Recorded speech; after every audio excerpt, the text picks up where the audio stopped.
How's everybody doing tonight?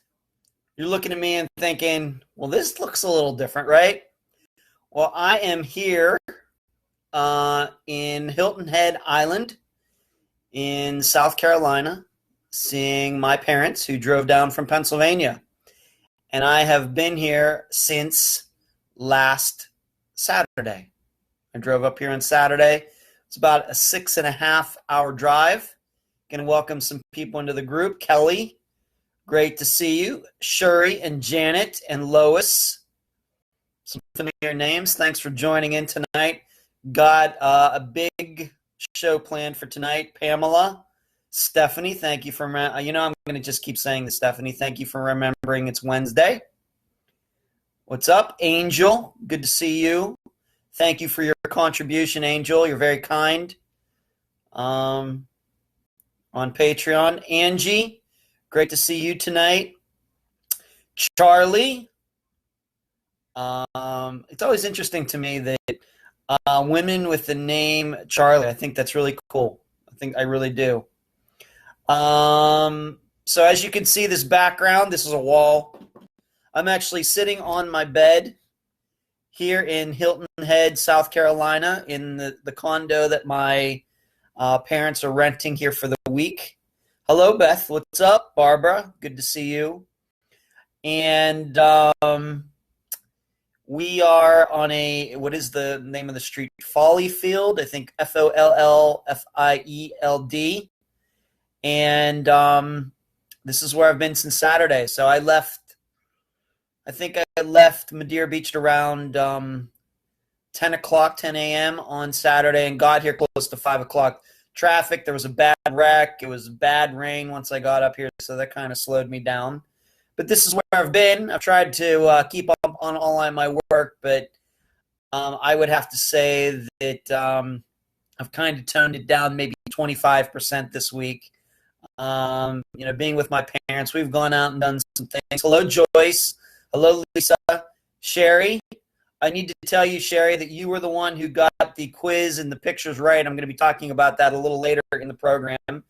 Anne and Lori and Tara and Christy, thank you all for tuning in tonight. As I was just explaining, up here in South Carolina, I'm going to be here, I guess, till Saturday. And then I will be driving back to Madeira Beach. Today is June 13th, and what that means to all of you as that today is my parents' 54th wedding anniversary today, coincidentally. What's up, DD? You were born in South Carolina. Awesome. Christy, what's up? Bobby, good to see you.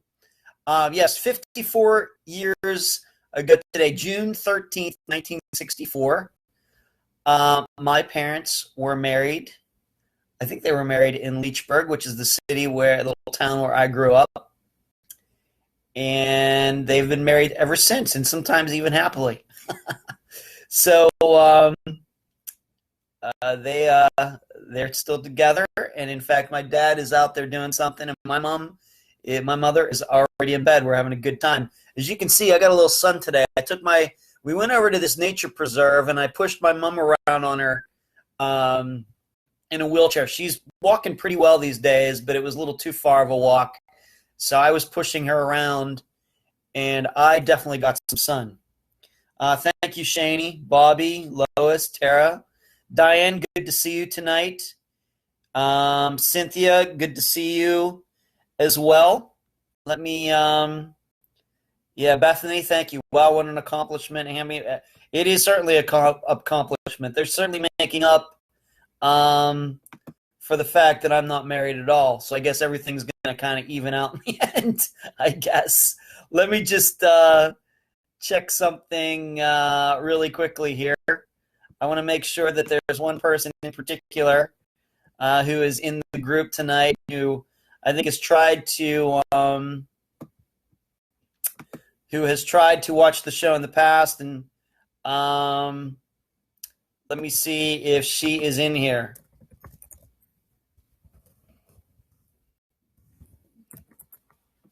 Okay, so we got a lot of people. It's the country, Angel. It's the country music that makes love last. Don't get me started, Angel. Don't get me started. Don't do it. We were actually listening to a little. I think it was Conway Twitty earlier today. That's true. Conway Twitty in the car. So, what do we got tonight? So, I'm in South Carolina, and it's been beautiful here. My parents went out on a dolphin tour on a boat. I didn't go. And then we went down to this area where there's a lighthouse, and it really rained hard, but we've got some good ice cream. And today we went to a nature preserve, so we've just been kind of hanging out. Dad's been cooking. It's been good. And I'll be going up to Pennsylvania to see them in July. So there you go. So I'm in South Carolina. What else? I need to look at my itinerary tonight. Hilton Head. Yep, 54th, drove up here, still getting work done. I also wanted, I don't know if some of you have noticed, but last Friday, Unfound made it on a kind of a top 10 list, I guess you'd call it, of independent podcasters. As you know, Unfound is not affiliated with any of the popular podcast companies out there, I guess like One Green Media or Orbital Jigsaw or any of those things. I do it on my own. I have no affiliation with any other groups out there, whether it's like a nonprofit group or something that is for profit, with ads and everything. I have no affiliation with any of them, and I was glad to be recognized as an indie podcast to watch. And it wasn't just, I think my Unfound was the only true crime podcast in that whole group that they listed. So radiopublic.com is where you can find that. And I posted that in the discussion group back when that happened. I think it was last Friday. Shani says, my grandma loved Conway. Angel gives me a big smiley laugh. She also loves Conway Twitty. And Angela, how are you doing tonight? Thanks for joining in. One thing also that just happened today is that, maybe to just get this out of the way now, is that I feel like I have to reiterate my attitude toward people who have a problem with the way that Unfound covers cases. I think that I already talked about this in the James Walker case. Of course, Bobby's tuned in tonight. I thank him for joining us. And I discussed that about a month ago with the son of Donald Adams in the James Walker case, who didn't like how I covered that case because his father is, in my opinion, considered a person of interest, somebody who knows more than they've said. I also had somebody else contact me today regarding another case, and I don't want to name the case right at this point. This person doesn't think that I was very fair, even though, as I pointed out to this person, it is the what is it? How do I put? I'll keep this as general as possible. It is the girlfriend or wife or whoever it was that got to file the police report. Their story is on the record. It is the police report. This person is always contacted when the disappearance is in the news and everything else. And then this person, contacted me today, said that I shouldn't have insinuated this person was involved in the disappearance and how I covered the case. I had to tell this, I think this person who contacted me was a friend of this girlfriend / wife. Once again, I'm trying to be as general as possible. And I had to point out to this friend that, this girlfriend / this woman has gotten all the breaks so far. She really has. And, if there's any lies that anybody can ever point out that I've perpetrated on the program, I'm not saying that I've gotten everything 100% correct. Nobody does. But lies that I perpetrated on purpose to push an agenda, that has never happened on this program, ever, and it never will. And welcome, Rachel. Welcome, Tiffany. There's Tiffany. Good to see you tonight, Tiffany.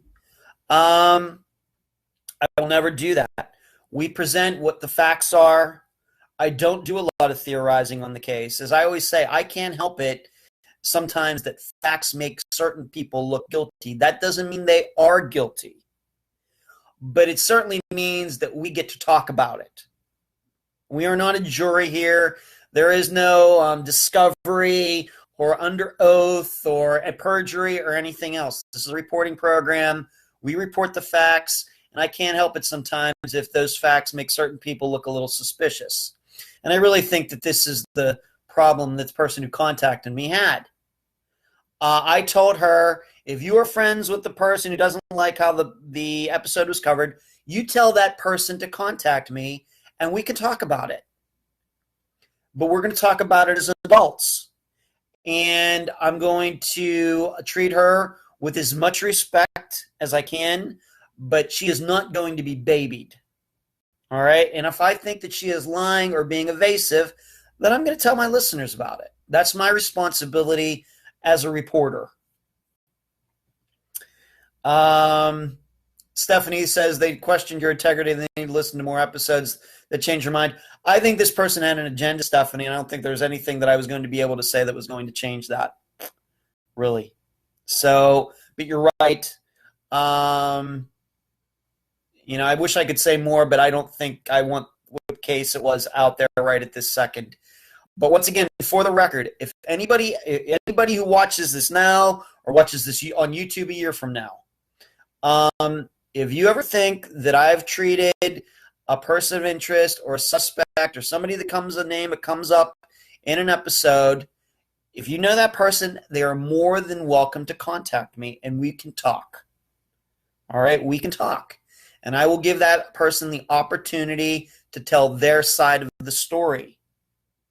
But that comes with both its pluses and minuses for anybody who contacts me, just as it is for any of the guests who come on the program. As all of you know, sometimes I don't agree with my guests. I don't. I think that I have a responsibility to cover the facts. I give them the opportunity to say everything that we can covering a case. But in some of my submissions and then what I write at Patreon, sometimes I disagree with my guests. All right, that's the way I have to be. And my guests know that before they join me on the program. And that's the way it will be for any suspects or anybody that thinks I haven't treated them fairly who comes on the program. They're going to have an opportunity to talk. But I'm going to question them hard, and then I'm going to form my own opinion and tell my listeners. That's the way it works for everybody that's on the program. Cade, welcome tonight. Andrea, how are you doing? I hope you're doing well. I want to go through a couple things really fast. I really want to cover this Friday's episode. You should be warned already. You may need to cut out a little bit more time, carve out a little more time in your schedule for Unfound's episode this week.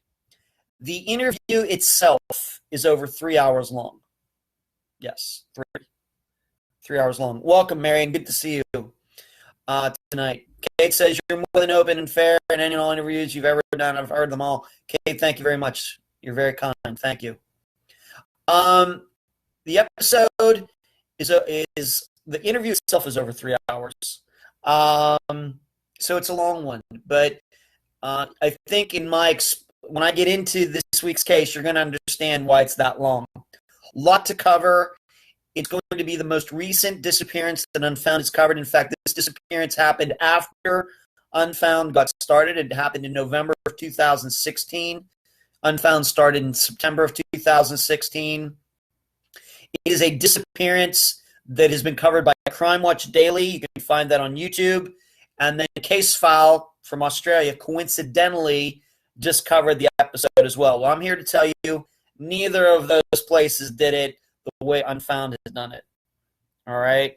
And that's why in this particular episode, I have discovered information that nobody else discovered in looking at the video, and I will get into that later in the program. First of all, as you can see, I'm not wearing an Unfound shirt. Did not bring any with me, but I need to remind you, you can go to Shopify to find all of Unfound's shirts of all the cases right up through Sean Ginyard's from last week. They are all there. Remind you about the playing cards at makeplayingcards.com, Patreon and PayPal. I see some of the supporters and contributors from Patreon and PayPal in here. I cannot thank them enough. And then, of course, I need to talk about the books, volumes 1, 2, and 3 that are available on Amazon.com in both ebook and print edition. I did not bring them with me, or I would be showing them to you. Jillian, thank you for joining. There's a little wave there. Thank you, Jillian. I see you. Holly, good to see you. Tiffany, thank you. And Stacy, good to see you tonight as well. You know, I didn't have a lot of questions, and that's probably just as well before. Let me see something. Is Tina in? I just want to see if Tina Williams is in here. Hold on a second.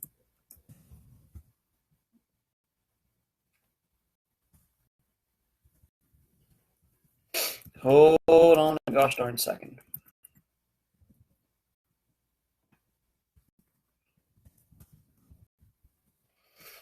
Okay. So Stephanie had asked me a question. Casey, I can't believe I've caught you finally live. Love your work, Casey. Good to have you tonight. Awesome. All right, there you are, Tina. Glad. All right, Tina, good for you. Glad you made it in here tonight. Thank you. Thanks. I need to answer a question from Stephanie. I don't have a lot of questions tonight because I really want to give enough time to cover this week's case. Stephanie asked me, is there something about humanity that I've learned by interviewing all of these people since Unfound has started? Obviously, I've interviewed almost 90 people since September of 2016.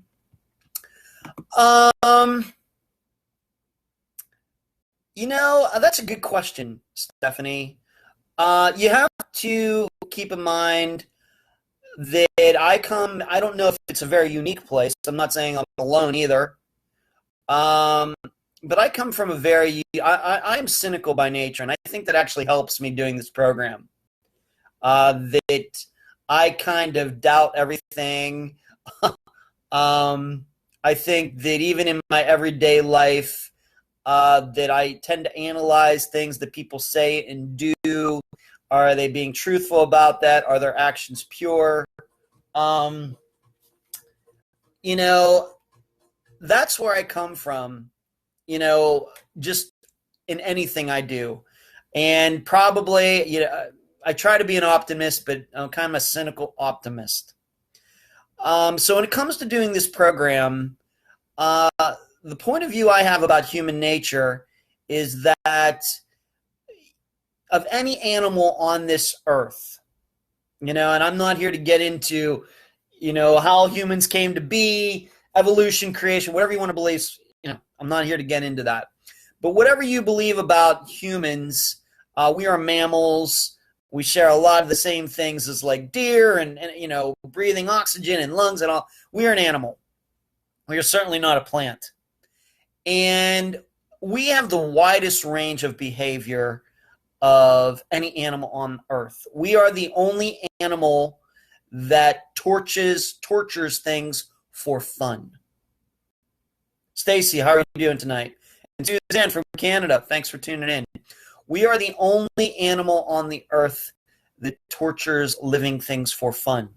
Of course, that has to do with not just with killers, but mentally abuse, you know, people, physically abuse people.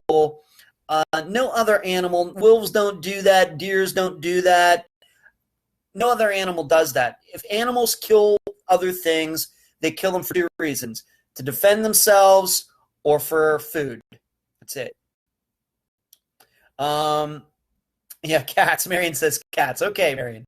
But on the other hand, we are also capable of doing the greatest things on the earth. I mean, the reason that you know, some animals live longer than they ever do, like dogs and other animals, is because of the work humans have put into trying to help animals.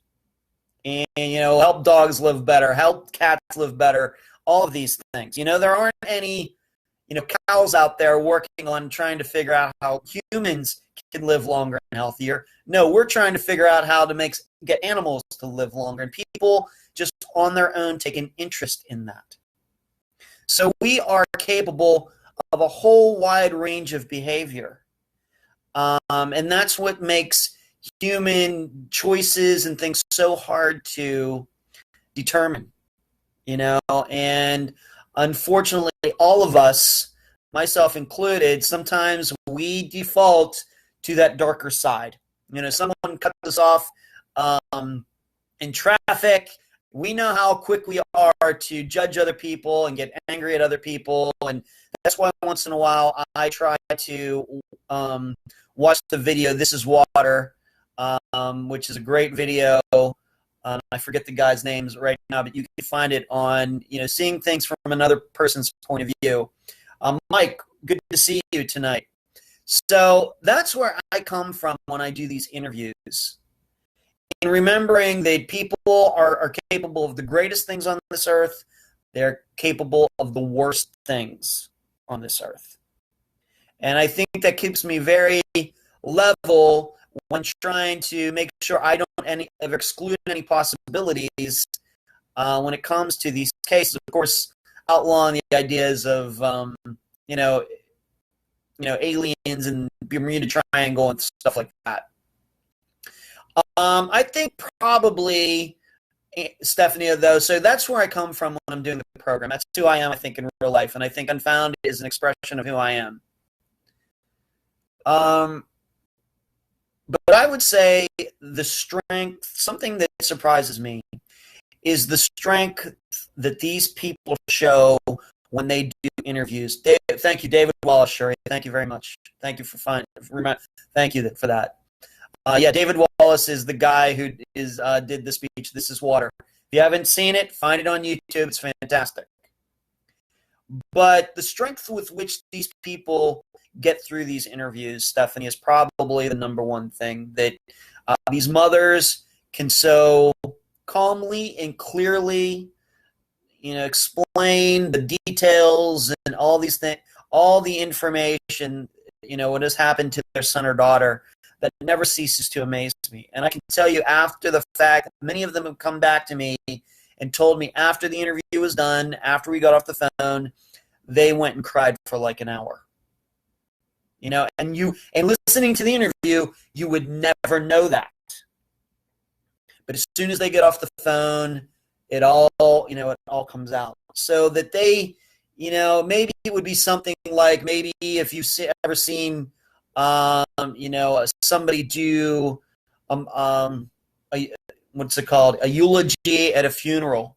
Everybody's crying and everything, and somehow this person gets up there and is just able to gut it out without sniffling, without pausing everything, grinding out this great eulogy, and not letting their emotions get in the way.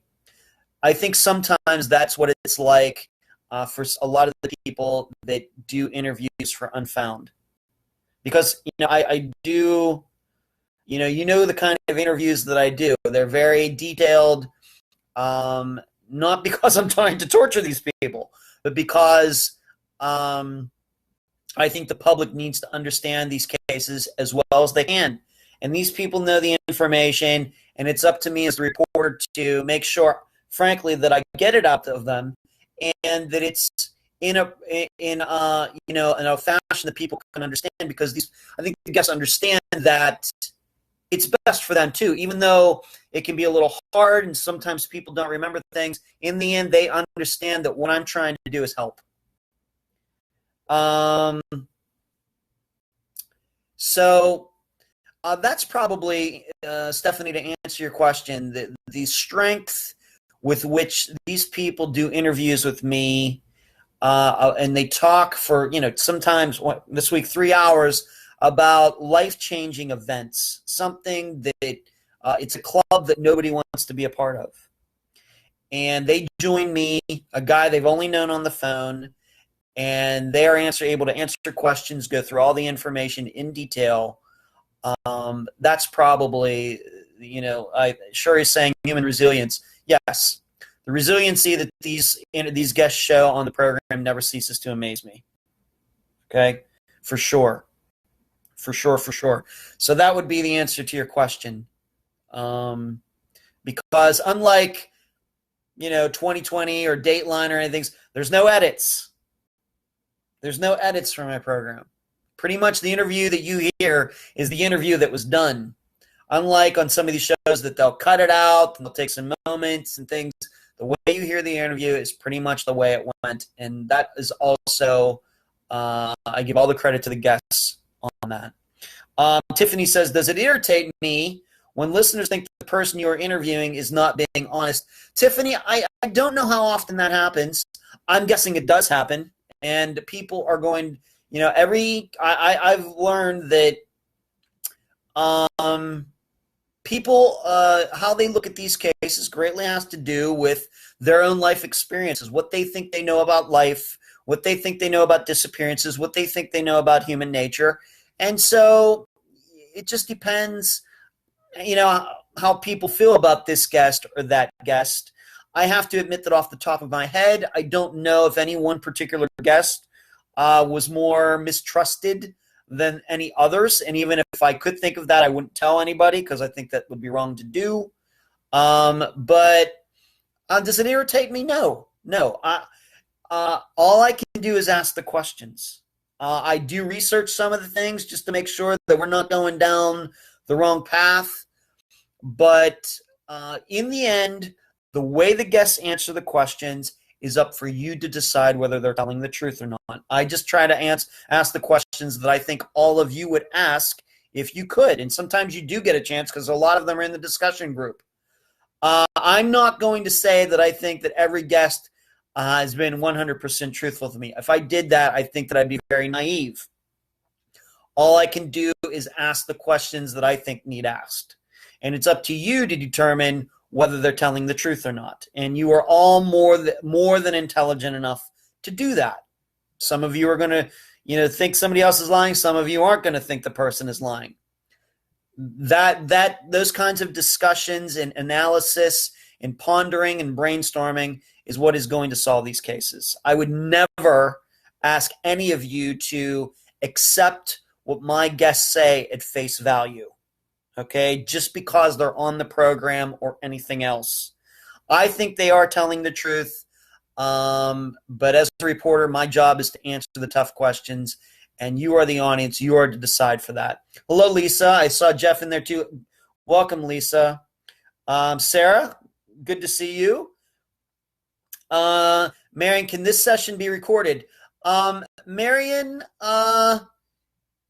what happens is it's being recorded right now, and then it will play on YouTube later. So, but I have nothing against if you want to record it with your phone or something after it plays on YouTube or something. I mean, whatever you want to do is fine with me. I have nothing to hide. That's why these videos go out there unedited for everybody to see. So, Marion, whatever you want to do is fine by me. Tiffany says you're a class act. We appreciate it. That's very kind, Tiffany. Thank you. Angel, the group discussion is a great place to bounce ideas and theories around. Exactly. Yes. Sue, welcome. Hey, Lisa. Great seeing you last week, Lisa. It was great eating pizza with you and Lechman and your sister. Great time. Always good to hang out with you. And Randy, welcome. So that answers Stephanie's question. I just wanted to touch upon one news item, and then we're going to get into this week's case because I have a lot to say about this. Let me pull this up. I ran across this case, Tiffany Huffman, that I remembered looking. This is a case out of LaGrange County, Indiana. Her remains were found. She disappeared, I guess, 6 years ago, something like that. And, the weird thing is I remember running across her name while going through some missing persons list. She was 41 years old, last seen running off into a field. I guess she had some crystal meth charges against her that I don't know if she's going to be going to court. But her remains were found. She allegedly just ran off into a field in July of, was it 2012, I think it was. And, I'm not sure. I'm very unclear on how far she was found from where she disappeared. But it's also unclear to me that why she was missed when they did searches for her back then. I just wanted to bring that case up because it was a case that I'd seen. Maybe I'd even get to cover it at one sometime, but I thought you'd all want to know. And it's a case that's still listed on NamUs, but her remains have been found. The police at this point don't think any foul play is involved, but it's maybe one of those cases where searchers went out looking for this person and just missed them the first time around. But I don't know if any of you caught that. I'd posted in the group. I just wanted to mention it because that was a case. It's like a missing persons case for 6 years. Not a lot of information out there, and now her remains have been found. And like I said, the police at this point are saying that they don't believe foul play is involved. Now, it happened in July, so I don't know. She couldn't have died of exposure, could she? So I don't know. It's something that I'll probably keep my eye on, but it's just something I wanted to mention, and all of you can look it up for yourself. Hello, Jessica. Lisa says, yeah, thank you. Tammy, good to see you. Marion says, thank you. You're overseas. Well, Marion, awesome. And I may have to drop off sooner than I'd like. Marion, just thanks for tuning in tonight. And I hope, frankly, not to give too much away to everybody else watching, but I hope to have you on an upcoming episode of Unfound to talk about the disappearance of your brother. So I hope we can make that happen once you get back to the United States. I think the listeners need to hear that story because it's certainly very interesting, and we need to get the news out there about it. And of course, it's a much older case that I think the listeners need to hear. So I just wanted to mention Tiffany Huffman. She had run off and never been found, and now her remains were found in a field in LaGrange County, Indiana. And like I said, I'm not sure how she was missed. So now let's go to this week's case. I know this is a little earlier than I usually do it, but there's a lot to cover, and I promised I would be revealing some information tonight that I've kind of been teasing, frankly. And Ed, are you sitting on a throne? Sarah, I know what kind of throw you actually throw. That's not a colloquial, a meaning of something else. The kind of throne like a toilet. No, I am not sitting on a throne. Although looking at that picture, I can now see why you might think that. No, I am sitting on my bed at my parents' condo. That's funny. Now that you say that.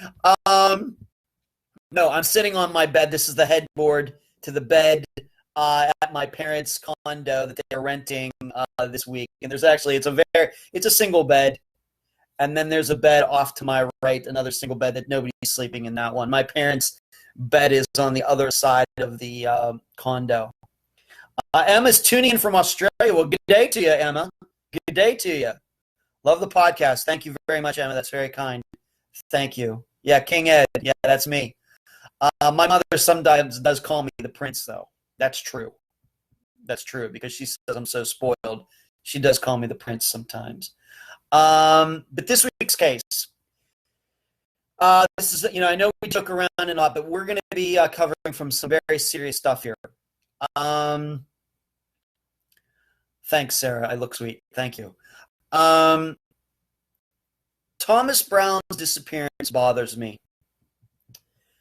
It bothers me probably more, and you know that I don't like to say things like this, but this case bothers me as much as any other case that Unfound has ever covered. Okay? I've been working with Thomas Brown's mother, Penny. She is the interview for this episode for about 2 months now. I was introduced to her through a friend of hers. I think that they work together as well. And her friend asked me, would you mind talking to Penny about her son's disappearance? I said, absolutely. Whatever you can make happen, let's do it. And never did I think that it would go the way it did. I have to tell you that going into this, I had, just looking over the case, I had some preconceptions about what could have happened in this case. And then when I talked to Penny, she told me what she thought. And I'll be honest, at first, I kind of did not agree with her. But then in reading about it, in her sending me a lot of information, specifically some video, not just a section of video, but an external hard drive she sent in the mail to me. Hello, Shauna. I know you're in Australia too. Welcome, Shauna. Good to see you. In going through all of this, it's very bothersome to me. And what I mean by that is this.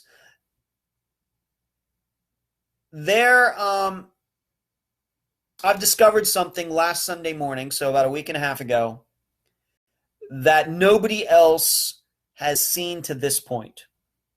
First of all, if you've ever watched the Crime Watch Daily program on YouTube regarding the disappearance of Thomas Brown in Canadian Texas on November 23rd, 2016, Crime Watch Daily only shows you one video, and it's from a place called Abraham Investment.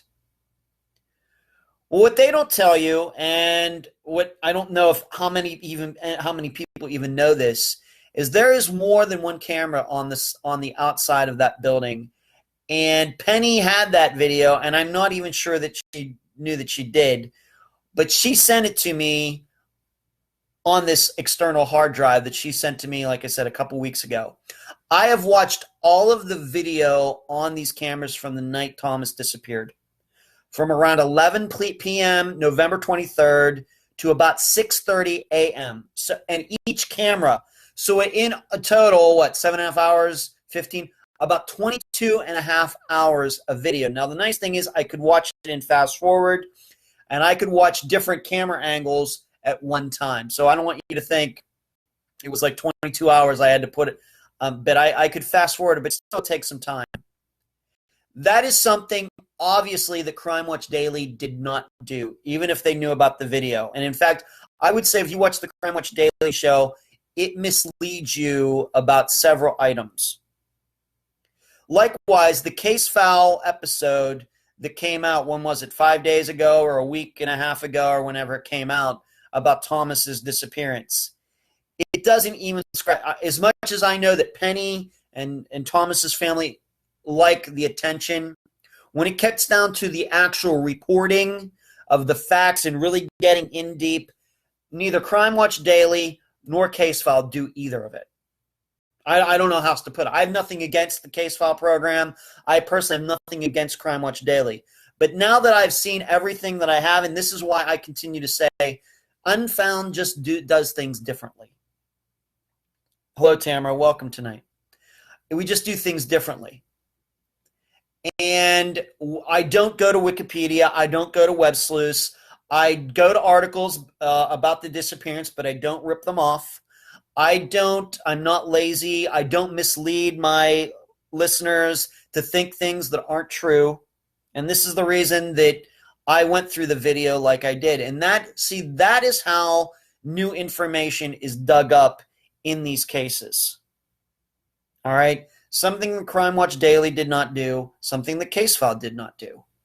And Unfound is going to do that. And I'm going to tell you that right now, what that is. I don't know how this was missed. I know even know Penny's private investigator looked through this entire video that I watched, but something was missed. Would you be stunned? Once again, I watched all this video, and the intersection that these cameras are on is one of the main intersections in Canadian Texas. Canadian Texas has 2 stoplights. 2. These cameras are on one of them. And the sheriff's vehicles are only seen all night 2 times. One, if you can believe it, The sheriff's vehicles are seen right after Thomas. Thomas allegedly disappeared around 11:35 p.m. on Wednesday night, which would have been the day before Thanksgiving in 2016. On the video that I have, Abraham Investments is at the corner of Main Street and 2nd Street. It is a less than a half mile from the last place that Thomas was seen. 2 sheriff's vehicles go through that intersection 5 minutes after Thomas would have been at Frank's gas station. And they are coming from the direction of Frank's. I want you to think about that. And if you need to go to a map and look it for yourself, Canadian, Texas, I'm going to say it again.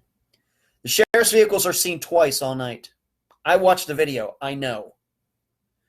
2 unmarked, and I'll tell you how I know that they're really sheriff's vehicles. 2 unmarked vehicles come from the direction of Frank's 5 to 7 minutes after Thomas was at Frank's.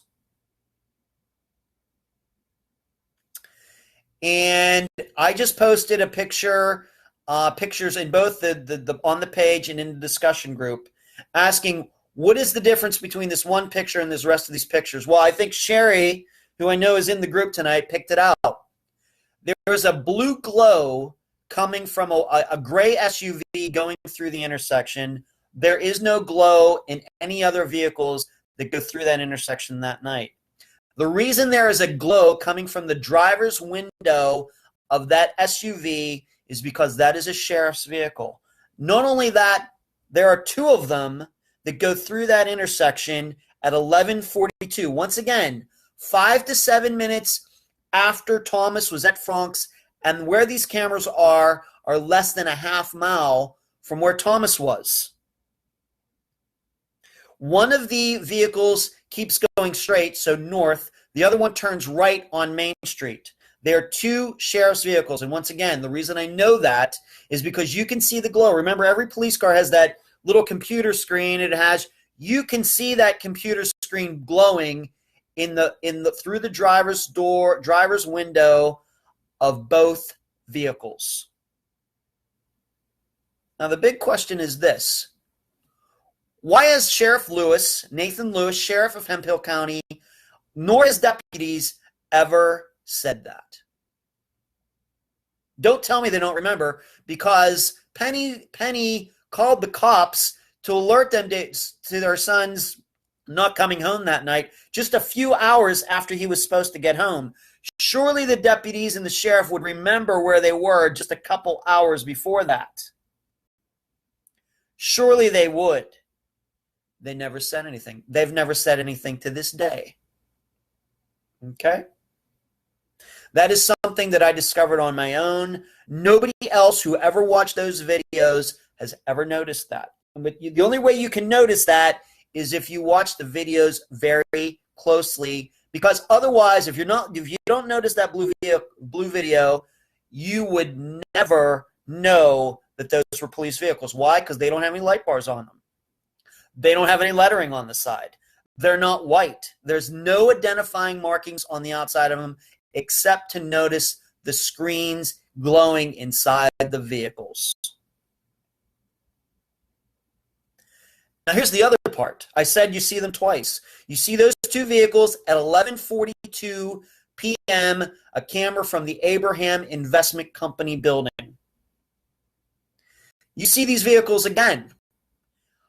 This time, one of them is an actually marked sheriff's vehicle. It's white, has the light bar on top, has the lettering on the sides.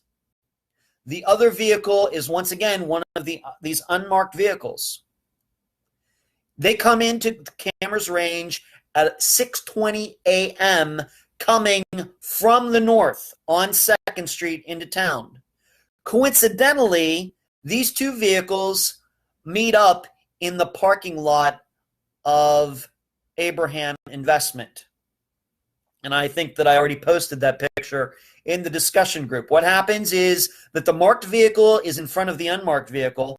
The marked vehicle kind of goes by, does a U-turn, and then pulls into the parking lot. The unmarked vehicle follows it in. The deputy gets out of the marked vehicle, goes over to the unmarked vehicle. They talk for about a minute. Deputy gets back in his vehicle. They leave. Now, why does this mean anything? Well, when they are coming from the north at 6:20 a.m., to believe Sheriff Lewis say it, just 20 minutes before that, Thomas's Durango is seen on video pulling into the water treatment area north of town. So let's just go through this again. Once again, besides those two sightings, these vehicles are not seen all night. But coincidentally, two of them are seen within the area where Thomas disappeared at 11:35 p.m. Likewise, Thomas's vehicle was found north of town later that morning, but allegedly it was parked at the treatment area at about 5 till 6 in the morning. 20 minutes later, two sheriff's vehicles are coming from that direction. I'm going to ask you something. Do you think that's a coincidence? If it is, it's a heck of a one. And I can tell you that nobody was more surprised than I was when I saw that. Now, you know, I'm not a guy who is out to get cops. We complain about police on the program for very good reason. We don't believe that they take missing persons cases seriously enough. And we think that by not taking these cases seriously enough, that's how they go unsolved for as long as they do. Hello, Trina. Good to see you tonight. But in this case, I can't deny this. I can tell you, I've watched the video. Maybe one of the unmarked SUVs snuck by me while I was watching that video between 11 o'clock and 6:20 a.m. But I can assure you that the marked vehicle did not. And I'd at least be able to want to put at least a little bit of money on the fact that during the time that all that time from 11 p.m. or 11:42 p.m. till 6:20 p.m., I'm pretty sure no law enforcement vehicles went right down Main Street in Canadian Texas. Hello, Lee.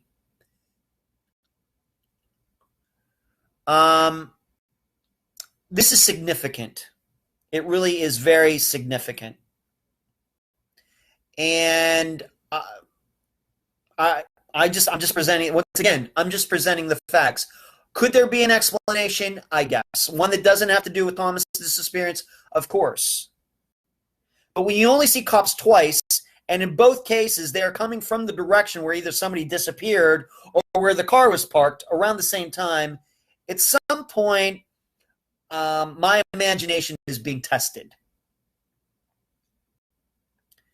So that's that.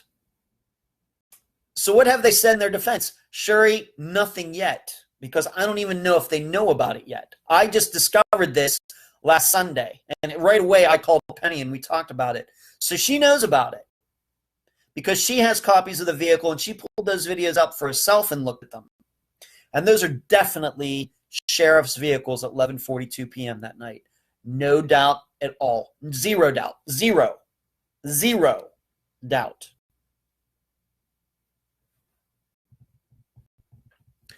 Now, here's some other things that I think that others have misled all of you on. If you listen to Case File or Crime Watch Daily, so you can think about that. We talk about it much more detail on Friday. There is, first of all, Crime Watch Daily was full of it. There is no way you can tell which vehicle on that video is Thomas's. I'm not even sure that Thomas's vehicle ever goes by any of those cameras that night. Remember, Thomas's vehicle has writing on it. There is no vehicle that went through that intersection that night that had any writing on it whatsoever, like the shoe polish that was on his Durango that was still on it when they found the vehicle. No vehicle like that did it. The only explanation I can have is whoever was driving his vehicle had the windows down, which is possible. There are vehicles that go through the Main Street and 2nd Street intersection in Canadian Texas that look like a Dodge Durango. But you know what? There's probably about 12 red SUVs that went through the intersection that night. Could be any of one of them. It could be none of them. If you watch the Crime Watch Daily thing, they misled you. There's no way to tell. Where they said, well, the vehicle went by, and then just so happened that Thomas's older brother's vehicle went by. That is untrue. It's a lie. I don't know how else to put it. It is a lie. There is no way to pick out Thomas's. And even Penny said to me when we were talking about it, she even said, I don't know. I watched the video. I couldn't even pick out his vehicle. How could anybody else do it? So Crime Watch Daily was creating a story. And in fact, I think that they got that story from the sheriff's office. There's no way to tell because I've watched it. Once again, there are red SUVs on the video because one of the cameras is in color. So you know the colors of the vehicles. But there's no way to tell which one is Thomas's, if any of them are. And like I said, if his vehicle did go through that intersection, then the windows had to be down because I never saw any. And the camera resolution is good enough you'd be able to tell something like that. Cannot see it at all. Zero. Cannot see it. So there's that. Not to mention, as the sheriff has said this, Crime Watch Daily said this, I think Case File said this. They said something to the effect of, well, Thomas was riding around all night through Canadian Texas. You know how many people were out looking for Thomas that night? His mother in her own vehicle. Tucker, Thomas's older brother, in his own vehicle. Christian, the girl that was with him last night, and her mother were out looking for him all over Canadian Texas. And also the other kid that was with Thomas that night, Caleb. At least 4 independent people, and not including the police. We're not going to put them in there because we don't know what to think of them. But at least 4 different cars were cruising around Canadian Texas. Keep in mind, it's only a town of 2,500 people. It has 2 stoplights. But the cops and some of these other programs are going to try to convince you that Thomas was just driving all over town, Canadian, just going up and down all these streets, and nobody saw him. It's a lie. It's a lie. Once again, I don't know what else to tell you. I grew up in Leechburg, Pennsylvania. It also has 2 stoplights. Its population is also 2,500 people. And I can guarantee you, if there was a car at 2 in the morning riding around, just aimlessly around Leechburg, Pennsylvania, and myself was in a car, 3 of my friends were in their cars trying to find that car, we would find that car in no time. But somehow the police want to try to convince everybody that Thomas was in a vehicle just riding around Canadian Texas and nobody saw him. It's just not believable. It's just not. I should mention something else, though. Once again, maybe his vehicle went through the intersection. Who knows if it did or not. But once again, section that night. Maybe I missed an unmarked vehicle. Maybe. But I certainly didn't miss the marked one because it's easy to pick out. What I don't think is clear is that Thomas's vehicle, between it being filled up with gas at Frank's at 11:35 that night until it was found at 7 in the morning next morning, a quarter of a tank of gas was used in it. Penny believes that Thomas filled the tank up at Frank's that night. It had 3/4 of a tank. I figured that out to be, if it was constantly being driven, somebody put 100 miles on that vehicle between 11:35 p.m. November 23rd and 7 a.m. November 24th. Now, the only way that could have been done with nobody seeing it is if that vehicle was never in town. And that's what I'm going to continue to believe. And in fact, if you work out the miles per gallon for a Durango using a 1/4 tank of gas, somebody put 100 miles on that vehicle that night between it getting gas. Joyce says, "Careful, Ed, I fear for you." Thank you, Joyce. I'm glad somebody's looking out for me. Thank you. Somebody, and I just don't believe having to drive around at, small town speeds, that Thomas did that or somebody did that on the streets with all the stop signs and everything in Canadian Texas. Somebody took that vehicle out of town and then brought it back into town. That is the only way that all of those people could have been cruising around and never saw his vehicle. Once again, somebody would know it because of the windows being rolled down, or they might see a vehicle with the windows rolled down. That would surely catch your attention too. Nobody saw it. These are things that we're going to talk about on Friday. All of you in this live group get to hear it first. Now you can see why the interview is like 3 hours long.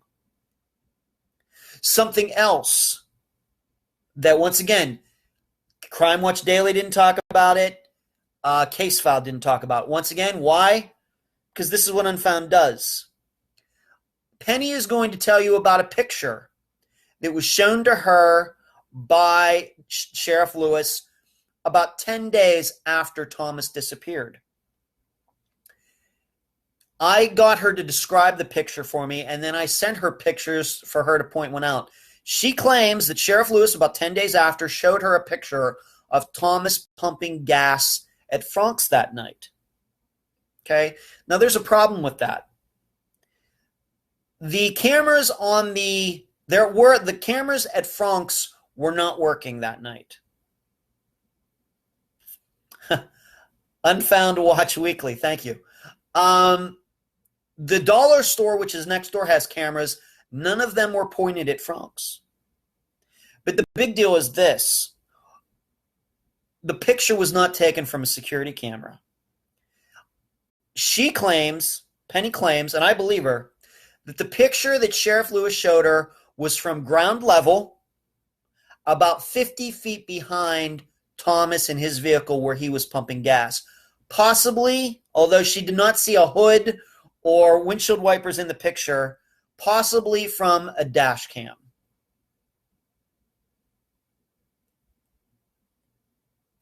Now, why he would show her that? Now, the key to this, the big part of this, though, is he showed the picture to her. She didn't get to keep the picture.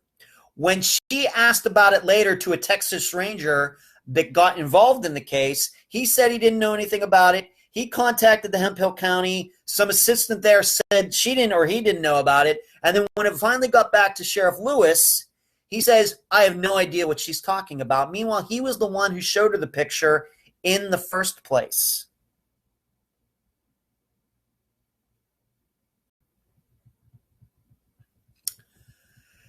A lot of strange things going on in that town.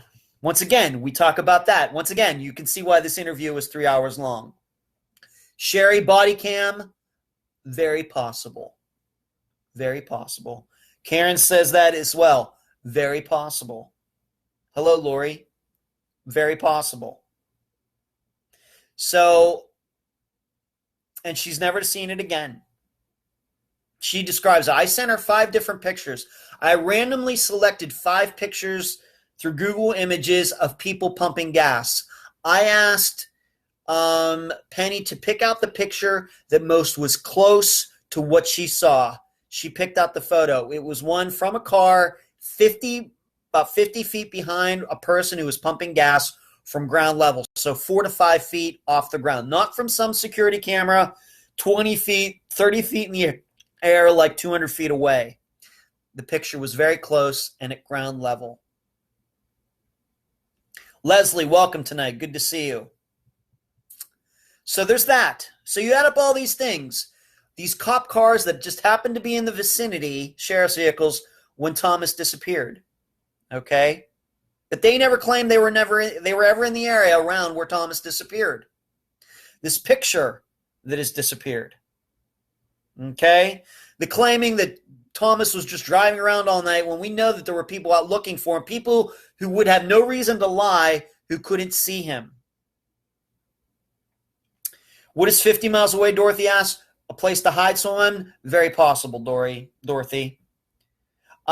Stephanie, it's sheriffs. It's Sheriff Hemphill County.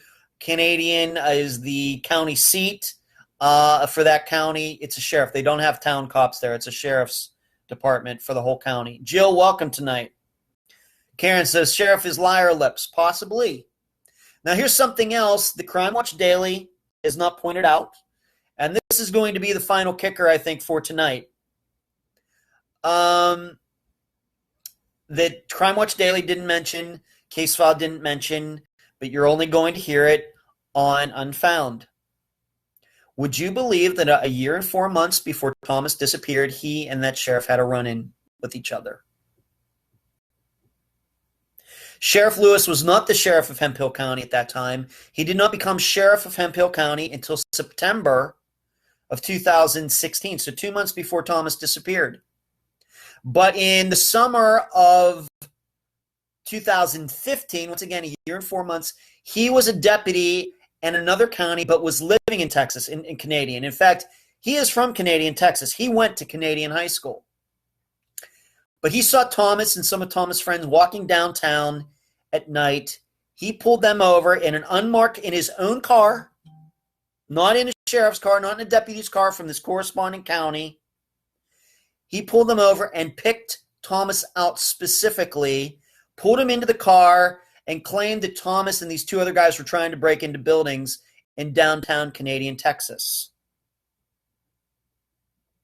Eventually, they were let go, and they were allowed to go on their way.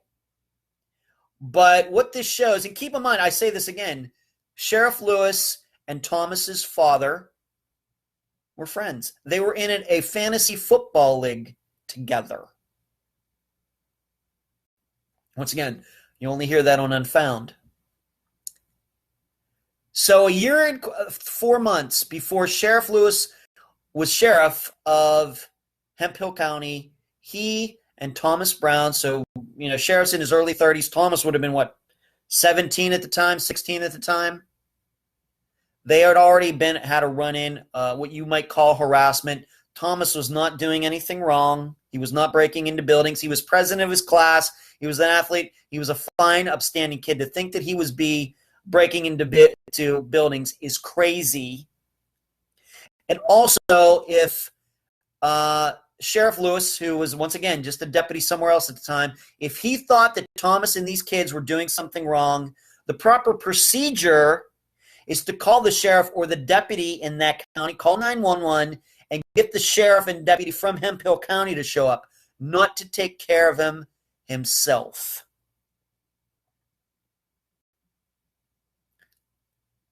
This is why everybody should listen to Unfound. These are things, all of you know, I know, let's see, this is why you tune in. You want to hear these things, not just for this case, but for many other cases that Unfound has covered. You know how we come into these things, and these things just kind of pop up when everybody else misses them. This is why I continue to insist there is only one way to cover these cases, and that is by going to the people who know the information, not to just take it from news articles, not to just go to web sleuths, not to just go to Wikipedia, not to rip off other people, not to rip off my friend Megan Goodsight Charlie Project and write it into your own script. The job is to go get the reporting. Go find the people who know this stuff and talk to them.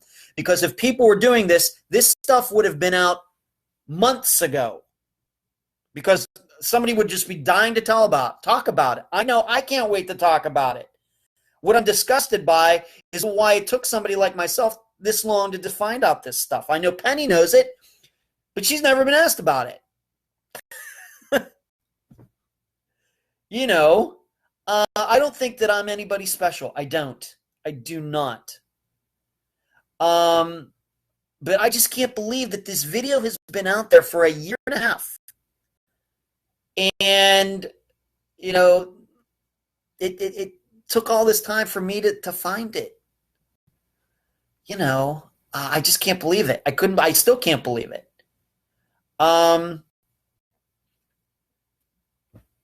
So it just drives me a little nuts. It just does. I feel and you should know that there are things going on in the case. I think the case at this point is being taken out of Sheriff Lewis's hands. The Attorney General's office in Texas is looking at this. The Texas Rangers are getting more involved. And then on top of this, on Friday, it's going to be for all the world to see and hear. And the Canadian Record just did an interview with me today. They're going to be writing about it. I sent them the pictures of those screenshots of those police vehicles at 11:42 p.m. that night, right around the time that Thomas was disappearing. The editor of that paper didn't know about any of this. She was shocked because she's been covering it since the beginning. Well, she's going to be writing about it in the local paper, in the website in Canadian, the Canadian Record. And she interviewed me. I talked to her about 45 minutes earlier today. And I sent her the pictures. I told her you can use these screenshots from this video however you want it to do it. So, as you can imagine, the episode is called Seeds of Doubt, the disappearance of Thomas Brown in Canadian Texas, November 23rd, 2016. Seeds of Doubt, because I have so many doubts, and you're going to have so many doubts about what you've heard about this case to this point. So, no, once again, I'm not here to pat myself on the back. I am not here to do that. I think that this is the kind of reporting and research and things that everybody should be doing. Everybody. All right? So instead, we get Crime Watch Daily that just misled all its viewers. And I know it's a very popular show. It just was lazy. It misled its viewers, etc., etc., etc. And they have a whole staff. I'm a guy of one. So, we've been going for over an hour now, but that's the longest I think that I've ever talked about an upcoming episode. Let me see if I've missed anything. That's it. That is everything that I wanted to say about this case. You are going to hear my interview with Penny Meek, Thomas's mother, on Friday. I am going to be putting up a new map tonight detailing, now that I've talked about it, so people can better understand it, where the cop cars were with the times in contrast to where Thomas was at that time and where his vehicle was eventually found, so everybody can visualize it. I think that will help quite a bit. So you can be looking for that later tonight once I get this video uploaded to YouTube. But that's all I have for you tonight. And once again, Sherry was the person who got the little quiz I had in discussion group. The difference between the one vehicle and the rest of the vehicles is that you can see a computer screen through the driver's window of that one gray silver SUV, whereas every other vehicle that went through that vehicle, except for the other unmarked sheriff's SUV, they have no glowing in the front. Why? Because those two SUVs are sheriff's vehicles and they have computer screens in the front seat, whereas every other vehicle in existence does not. And Sherry was very,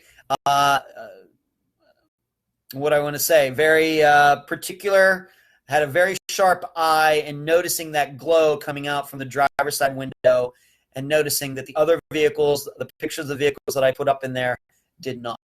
The reason is all those other vehicles are just regular personal vehicles. The SUVs with the glow in the driver's side window are cop cars. And they were coming from the direction where Thomas disappeared 5 to 7 minutes after he was at Frank's. So there's that. Well, I'm going to go. I'm going to leave you with that. You will hear this total episode on Friday, 2 p.m. Eastern. The episode's going to be like 3.5 hours long, probably longer. But there's a lot of information. You're going to have to visualize some things. If you don't have a map in front of you, I would urge you to go look at a map of Canadian Texas. And like I said, I'm going to be doing another one with a little bit of diagramming. And then you will hear me all on Friday. Seeds of Doubt, the disappearance of Thomas Brown, November 23rd, 2016. The most recent case Unfound has ever covered. This disappearance happened after Unfound got started. The interview is with Thomas's mother, Penny Meek. She does a great job, as you can already tell. With that, I'm going to leave you for tonight. I thank everybody for tuning in. I hope when I told you all this, you were as shocked as I am. I still continue to be shocked. And you will hear me all on Friday. This is my favorite time of the week, every week. And we'll go talk about this a little bit more, I guess, in the discussion group. And if you just tuned in late, you can find out everything on YouTube once I get this video uploaded in about an hour. So thanks, everyone. Good seeing you all tonight. Always enjoy it. Next week, I'll be coming to you once again back in Madeira Beach, Florida. Good night. Thanks for tuning in.